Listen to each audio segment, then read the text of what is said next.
Bonsoir à tous, nous sommes en direct pour traiter la thématique d'aujourd'hui qui est voilà une thématique au cœur de la reconversion professionnelle, de la quête d'essence et des plaisirs au travail, qui est l'étape pour trouver le métier fait pour soi. Donc tout d'abord, ce live, il est adressé aux personnes qui se posent des questions, beaucoup de questions par rapport à leur avenir et leur épanouissement professionnel, des personnes qui se sentent pas à leur place, qui ont l'impression de porter un masque au travail, de trahir leurs valeurs, de ne pas être complètement en accord avec qui ils sont au travail, qui ont l'impression de ne pas être compris ou par la hiérarchie, des collègues, ou bien qui mènent des projets qui ne sont pas cohérents ou logiques par rapport à eux, qui manquent d'équilibre de vie pro-perso, beaucoup de stress, beaucoup de fatigue, qui ressentent des signes physiques et émotionnels qui montrent qu'ils ne sont pas à leur place. Donc, si tu te retrouves dans une de ces situations et que tu ne sais pas vers quelle activité te diriger et qui te correspondrait pleinement pour retrouver ce sens et ce plaisir au travail, alors ce live est vraiment fait pour toi. Donc, nous allons attaquer le vif du sujet. L'objectif à la fin de cette troisième puisse retrouver cette sérénité d'esprit, cet apaisement mental et cette motivation pour faire un job tout simplement qui nous plaît, qui a du sens. Je dis souvent qu'on va tous mourir et que autant profiter de ce passage sur Terre pour vivre pleinement dans une vie personnelle et professionnelle qui nous parle, qui correspond à qui nous sommes. Déjà, petite introduction, si nous sommes aujourd'hui dans un job qui ne nous convient pas à 100%, bah, cela vient de nos décisions, cela vient de nos croyances, souvent par rapport aux définitions de la réussite professionnelle que peut-être nos parents nous ont inculquées de par leur propre éducation à eux. Donc, je pense que c'est vraiment une renaissance que de pouvoir se poser beaucoup de questions par rapport à sa vie professionnelle parce que c'est le moment d'assumer tout simplement quelles sont les croyances, les définitions que l'on a envie de garder, qui nous ont été inculquées à l'enfance, comme je ne sais pas si la valeur du travail ou certaines des croyances qu'on a de notre cocon familial, de notre environnement proche quand on était enfant, adolescent, lesquelles sont OK pour nous et nous conviennent et on invente. Et ce sont des croyances de nos parents par rapport à leur éducation à eux, par rapport à leur enfance à eux. Donc pour moi, le fait de se retrouver dans un questionnement de quête d'essence professionnelle est vraiment un cadeau merveilleux pour assumer qui nous sommes et prendre la place, pas de l'enfant, de l'adolescent qui a obéi à la société ou aux parents, mais qui s'assume pleinement et qui commence à vraiment faire le bilan de ses envies et de ses besoins et qui regagne en confiance pour aller vers le sens, dans le sens de ce qui est bon pour elle. Donc, si tu te retrouves dans une phase de questionnement professionnel, je sais à quel point c'est hyper inconfortable, mais que derrière ça, il y a un énorme cadeau qui se cache. Donc, sans plus tarder, quelles sont ces trois étapes pour trouver le métier qui nous correspond, qui nous colle à la peau? La première étape, on en action, c'est l'étape de la reconnexion. Si aujourd'hui tu n'es pas au clair sur quelle est la voie à suivre, quel est le projet professionnel qui te correspondrait, cela n'est qu'un symptôme d'un manque de connexion avec toi-même. Encore une fois, je ne parle pas que des outils superficiels des connaissances de soi ou des étiquettes que tu t'es posées toi-même ou que les sociétés t'a posées, du type quels sont tes diplômes, quelles sont tes compétences, je sais faire des PowerPoint, des Excel, je sais manager une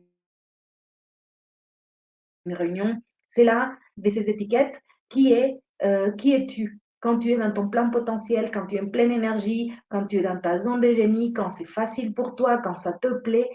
Là, vraiment, on touche quelque chose de très profond, qui est cette reconnexion à toi-même et parfois aussi cette acceptation. Ça fait tellement peur de s'avouer à soi-même. Par exemple, j'ai des cas de personnes qui sont passées d'ingénieurs en mécanique parce qu'ils étaient forts en maths à l'école à vouloir devenir ébénistes. S'avouer à soi-même, accepter soi-même ses talents est parfois compliqué dans une société où justement les statuts de cadres et d'ingénieurs sont très reconnus et parfois d'autres métiers. L'acceptation, Oui, complètement. La première acceptation est celle qu'on s'est fait soi-même, à nous-mêmes, par rapport à nos dons et nos talents. Donc, première étape pour trouver le métier qui nous correspond, reconnecter à qui nous sommes. Bien identifier quel est notre type de personnalité, bien identifier quelles sont nos intelligences prédominantes. On est tous intelligents, mais de façon différente. Il y a 9 intelligences différentes qui sont, par exemple, la verbale linguistique, logico-mathématique, musicale, naturaliste, existentielle, interpersonnelle, intrapersonnelle. Euh, voilà, vous pouvez taper sur Internet intelligence multiple pour faire des tests et découvrir lesquelles sont les prédominantes chez vous. Le fait de mettre de la conscience sur vos intelligences, ça peut vous reconforter ou mettre en lumière des pistes, peut-être de reconversion professionnelle ou de secteur qui pourraient être plus en adéquation pour vous, tout simplement parce que, encore une fois, on est tous intelligents, mais de façon différente et on a des manières prédominantes, chacun d'entre nous, ben, où c'est plus facile. Plutôt que d'aller à contre-courant au niveau des compétences en essayant de s'améliorer sur ses faiblesses, capitaliser sur les forces que la nature nous a données et voilà, on est tous uniques, on a tous à exploiter des dons et le fait de prendre conscience de quels sont ces dons pour nous prédominantes peut nous donner des idées des métiers et nous aiguiller davantage. Et puis, c'est aussi très important dans cette étape de la reconnexion d'être très, très, très au clair de quelles sont, être au clair sur quelles sont nos priorités de vie. C'est hyper indispensable, c'est quelque chose qu'on oublie souvent parce qu'on est tellement en mode pilote automatique, métro boulot dodo, les journées qui s'enchaînent, les semaines qui s'enchaînent. On n'a pas le temps de réfléchir ou on ne donne pas la priorité parfois à cette notion de réfléchir à quelles sont nos priorités dans nos vies. Qu'est-ce qui compte pour nous? Pour certaines personnes, c'est peut-être le sport parce qu'on on va vendre de l'énergie, de la concentration au sport. Pour d'autres, ce sera la musique, des concerts, des voyages, la famille, le couple. Pour toi, qui regarde ou qui écoute voilà, cette émission de contenu, qu'est-ce qui est important pour toi dans la vie? Qu'est-ce qui donne du sens? Qu'est-ce qui te fait plaisir? Qu'est-ce que tu fais de manière spontanée quand tu as du temps libre? C'est super important d'être au clair sur la liste de tes valeurs ou de tes priorités de vie. Pourquoi? Parce que choisir le métier qui est le plus en accord ou qui nourrit le plus ce qui compte pour toi dans la vie est la clé de l'épanouissement personnel et professionnel. Donc, première étape, la reconnexion avec toi-même, bien connaître quel est ton type de personnalité, tes types d'intelligence et quelles sont tes priorités de vie, c'est super indispensable. Deuxième étape, qui est pour moi vraiment le nerf de la guerre de la reconversion professionnelle, c'est le fait d'apprendre à gérer ses pensées et ses émotions. Avoir peur du changement, c'est ce qu'il y a de plus normal chez l'être humain et quand on a peut-être fait beaucoup d'efforts ou même notre famille fait beaucoup d'efforts pour en arriver là où on est d'un point de vue professionnel parce qu'on a fait des études, parce qu'on s'ancienneté dans notre entreprise, une certaine expertise développée. Difficile de se dire que nous allons recommencer de zéro, ce qui est faux. On ne recommence pas de zéro, on cumule par rapport à notre expérience du passé sur un autre métier, mais on s'est dit quand même qu'on repart de zéro, qu'on repart sur des études, des formations. Donc, ça fait très peur de se tromper. On a très peur de l'échec, on a très peur de l'inconnu, de ne pas savoir de quoi notre avenir est fait, un énorme manque de confiance s'installe, un manque d'estime aussi, des syndromes de l'imposteur. Là, on touche vraiment au nerf de la guerre, qui est finalement comment gérer la peur d'un changement professionnel.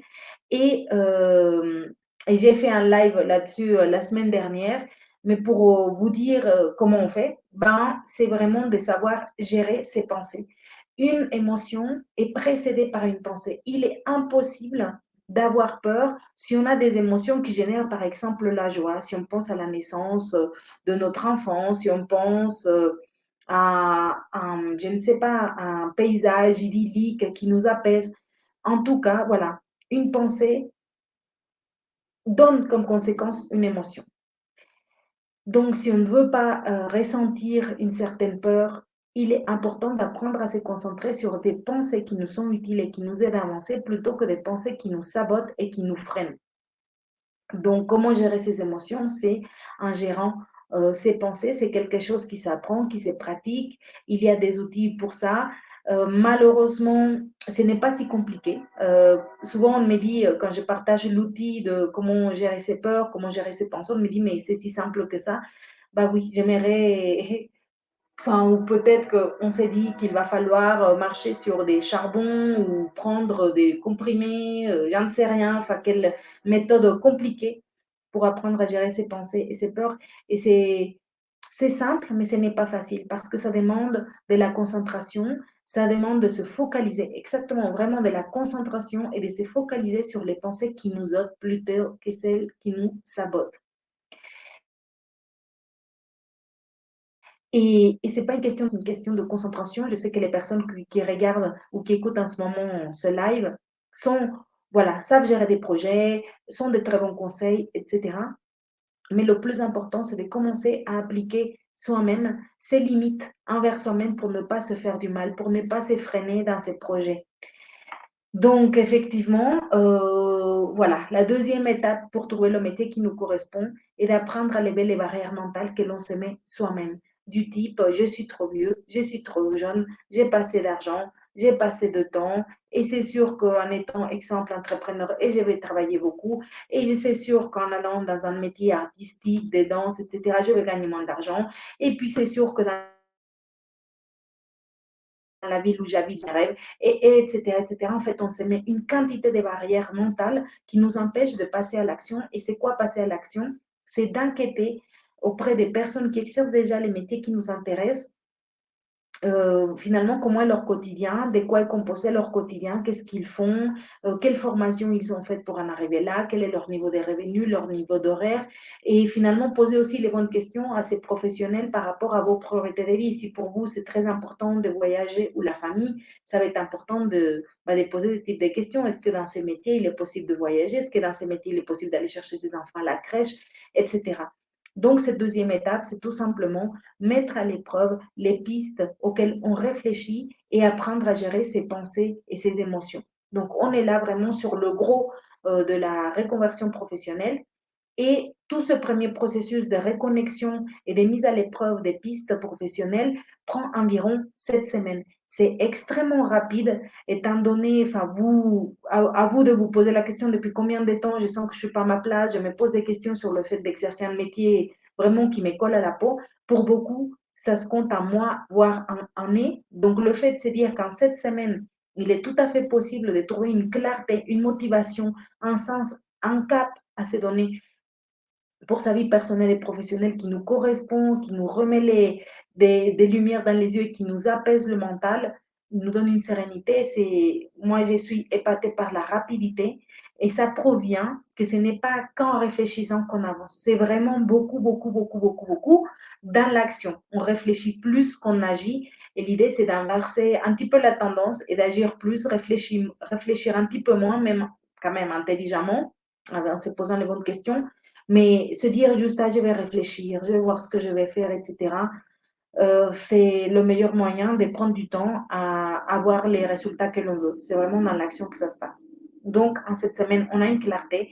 Et sur ces dernières semaines, 2, 3 semaines, il est possible de commencer à mettre en place un plan d'action.